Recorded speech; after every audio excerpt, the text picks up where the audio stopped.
everyone, welcome to After Class with Ballet for All, a podcast by two passionate adult ballerinas about all things adult ballet related. and some random thoughts in between. We're so glad you're here. So grab your water bottle Or a cup of coffee. and join us for a quick chat after class.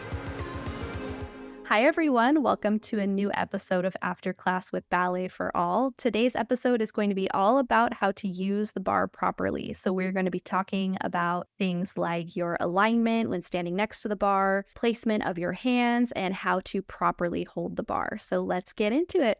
Hi, Elena. How's it going? Hello, Hana. Oh, good. Thank you. So good to have you back again. Yay. I am so ready for this episode. We talked about doing this one. I think we were recording some of our last episodes. It came up and we're like, we should just do a full episode on this one. Yeah. It is funny because sometimes you think about, of course I know how to use the bar, but there is so much more about it. And I think that all started because we were talking about when, I think it was your teacher, or we were thinking about the little kids, why we don't let them play with the ballet bar, like hanging from the ballet bar when they first get to class. And to me, I didn't even relate it that way because I know that I teach the little kids, we don't hang on the bar. Bar is just not a toy. It's another instrument, really important in the ballet class. But you don't really think on the why. And the way is we are trying to create that perception of the bar being that very special tool. We don't want them to hang because then they will get the wrong gripping position of the hands, which is not ballet, right? Yeah, it's so true. I remember when I took class as a kid, like it was just kind of drilled in, of don't hang on the bar, don't hang on the bar. And you don't really think too much about it. And then you realize that that is very intentional because it is a preparation for how our whole relationship with the bar is supposed to be as dancers. So like you said, I think this one is important because we all, as ballet dancers, are going to be at the bar for a large chunk of our training. And so it's really important that we know how to use it properly. So maybe we should start at the very beginning with placement and the placement and alignment of our bodies in relation to the bar. So do you want to talk a little bit about that? Well, to begin with, how you know the distance between you and the bar is very important. You can't be too close to it that you are very uncomfortable, but you can't be far away where you just have your fingertips on the bar. So basically do a second position and then comfortably lower that elbow down and rest your palm on the bar. Something very, very important that is going to establish that separation between you and the bar is that elbow has to be in front of you, but it can't be touching the bar. It can't be touching your hip either. And it's a slide in front of your hips, but bent. It's never going to be stretched. So it's going to be bent. I hope that makes sense. Yeah, and I think another element is if you're at home and you have control over the height of your bar or whatever surface you're using as a bar, choosing something that is that optimal height where it's above your waist but below your armpit, because as you said, we really want it to be as close to what our arms would be at in second position and then just slightly dropped down, an inch or so. So if the bar is too high, that's going to throw your alignment in one direction. And if it's too low, it's going to throw your alignment. So finding something that's in that sweet spot height-wise is also a really important part. And then what about, you kind of touched on it, but I think a really important thing, and this is something that gets so common in class, really at any level of dancers, I think we have a tendency to not have the proper placement of our hands on the bar. So you want to talk a little bit more about that and what proper hand placement is? Yeah, it is funny because that's one of the things that could not anger, but a little bit of like, ee, on the ballet teacher when they see you at the bar. So basically put your fingers together, right? Take your right hand and put fingers together, one beside the other one, and then just round your arm as if you were going to grab something. And rather than gripping your thumb around the bar, that thumb is going to be right beside your index finger as well. And all of the fingers are going to be resting on top of the bar. And something that we oversee sometimes is the wrist has to drop down as well. So the wrist doesn't stay still and really stiff. Your wrist just let it drop down and rest with that elbow down. It's just your fingers on the bar. Because once you add the wrist, that's when you start to grip. It's just wrist down, round position of your hand, and all the fingers on the top of the bar. Yeah, because if you're engaging your wrist, it's creating almost like a stiffness, I think. Yeah. It is what we're trying to avoid at the bar, and really keeping the bar as just a support where our hand is resting on top versus, like you said, that gripping feeling, which is really what starts to happen as soon as the wrist kind of locks out. Yeah. But yeah, I think the big thing is like the thumbs, I think is such a common one. It's so tempting to wrap our thumb around the bar, especially when you start doing things on one leg in releve, because that's, when your balance starts to kind of come into question. And so I think a lot of times that's when I know I'm tempted to wrap that thumb, is when I go on, one leg in releve and you're like, ugh, and it really is cheating. And it's natural to us as well. Like when you think about it, you don't go around, like if you go in a bus or something like that, you don't hold the bar of the bus like all round fingers on top of it. No, you just grip. You use your thumb for stability, right? And something interesting is, if we lift the wrist up, then your elbow goes up, then your shoulder goes up, and then the entire body alignment is gone. So shoulder down, elbow down, wrist down, soft. Although in ballet, everything is really lifting, elongating, and growing, we always need to make things to look like we are not putting any effort on it, right? So that resting wrist down will help you to keep that upright position and body alignment. Yeah, I think that's a great way of even just visually assessing if you're holding the bar correctly is, does your hand and wrist look relaxed? Because I think that's a really quick and easy way to determine if it's correct. Like if it looks stiff, if your hand looks stiff, if your wrist looks stiff, it's not in the right place. But if everything looks very relaxed, like just as relaxed as your hand that's off the bar, it's just resting on top so that you have that ability to press down to stabilize yourself if you need it, but not grip using the thumb. Another thing too that I think a lot of beginners especially might not know is that our hand is meant to move with us and slide forward and back. Your hand needs to have the ability to slide and glide with you. And if you're having that death grip on the bar, even without realizing it, you're not going to realize that you're not moving your hand. And so then you're going to go forward and you're going to leave your arm behind, or you're going to go back and your arm's going to be too far forward. So maybe you can talk a little bit about that and about our hand needing to move with us. And it's interesting because every time I have a new student, I need to keep in mind to remind them that the hand moves with you. And if you don't really know how to recognize when to move that arm with you, always think of the first rule. Elbows stay in front of your hips. If you move those hips forward, elbow can be behind your back. It cannot be behind your body. So if you move your hips forward, that hand has to slide forward with you. If you move back and your hips go back, elbows in front of you, but arm doesn't stay extended, full extended. Therefore, the arm needs to slide back with you. And this, you're going to see it a lot as you progress on your technique. Because as Hana, you were saying, as you do a chasse forward, as you do a plie to force and transfer your body weight over the front leg, your body weight already transferred from one leg to the next one. Therefore, the distance between your hips and your arm has to change. You have to again transfer forward. You will be moving around and turn at the bar. So you always need to be sure that, again, first, you do not have your entire body weight on that arm, because if you're moving on to none, you're moving away from the direction, from the bar or towards the bar. You're changing hands and you might need to change to the next hand. And as soon as you know where that elbow goes, you will know where your hand goes, and that way you will always be able to transfer back and forth, sideways, yeah?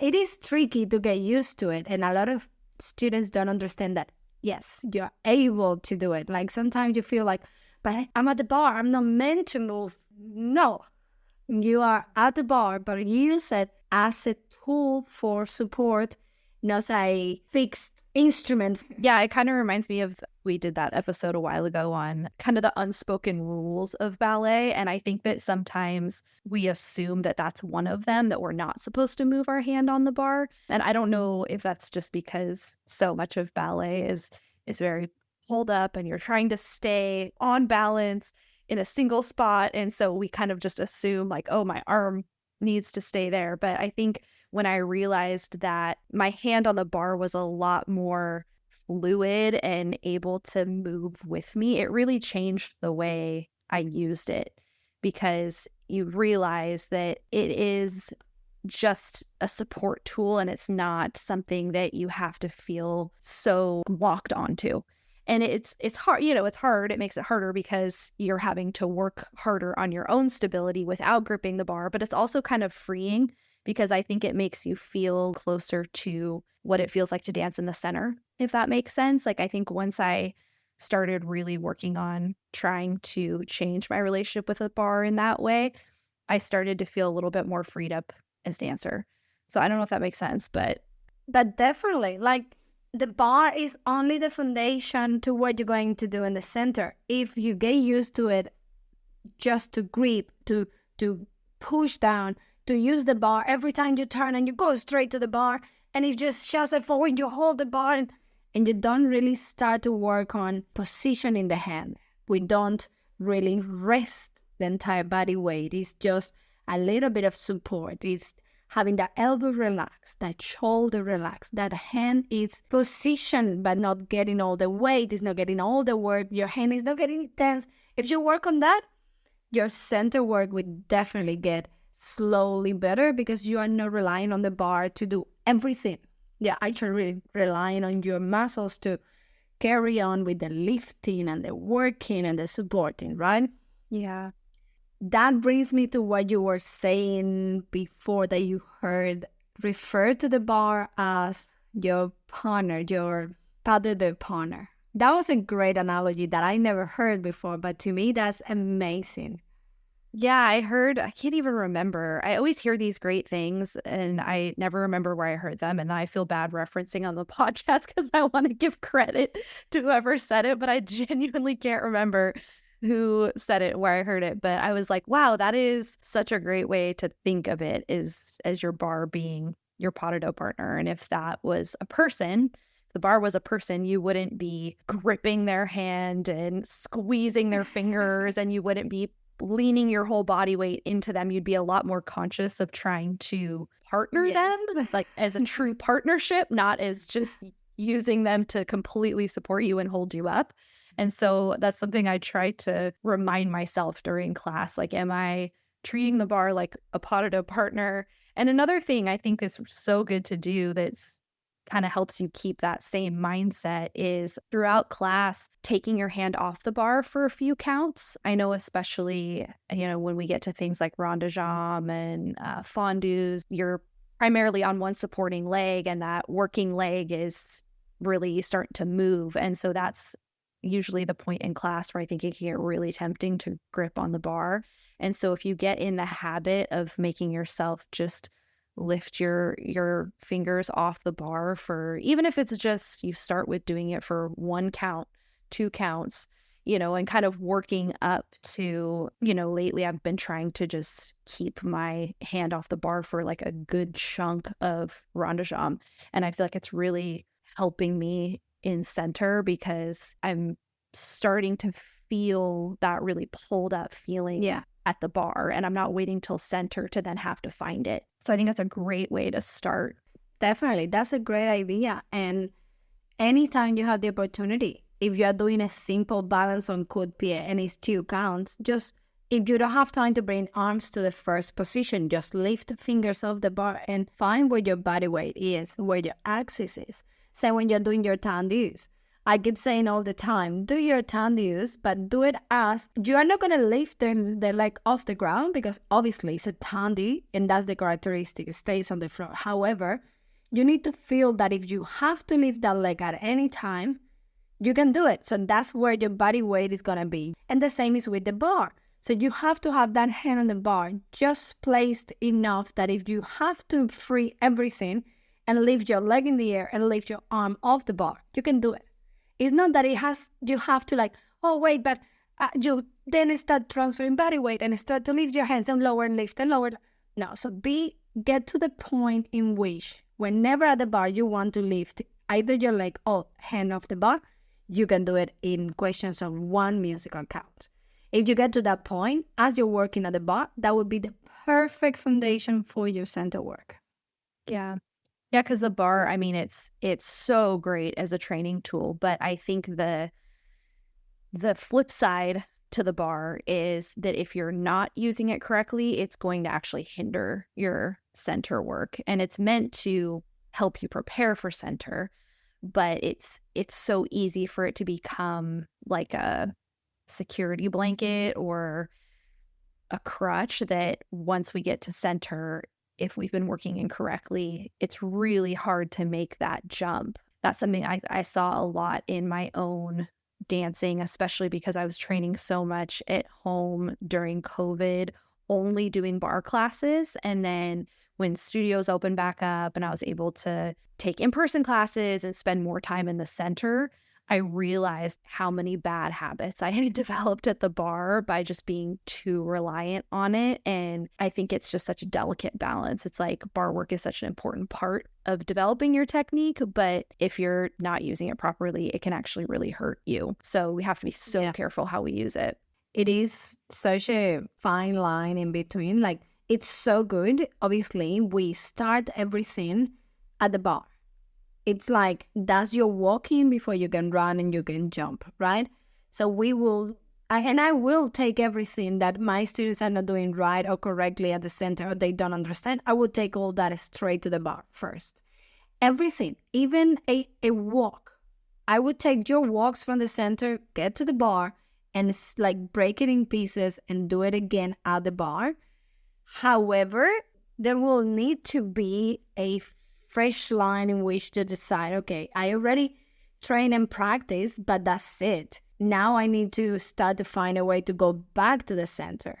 And you use the bar as a support and as a foundation, but not as the main technical thing, right? Mm-hmm. Like, it's at the end of the day, we dance most of the time without a bar. Yeah, it's so important. But I think if you can do yourself the biggest favor by using the bar properly. If you're just starting as a beginner and you start using the bar properly, you are going to set yourself up so well for center work. And even if you've been dancing for a while and you have bad habits like I've had, but you start getting conscious about them, it will help you so much. Like, I almost feel like that's one of the best kept secrets of how to improve your center work is to start working correctly at the bar. At the bar.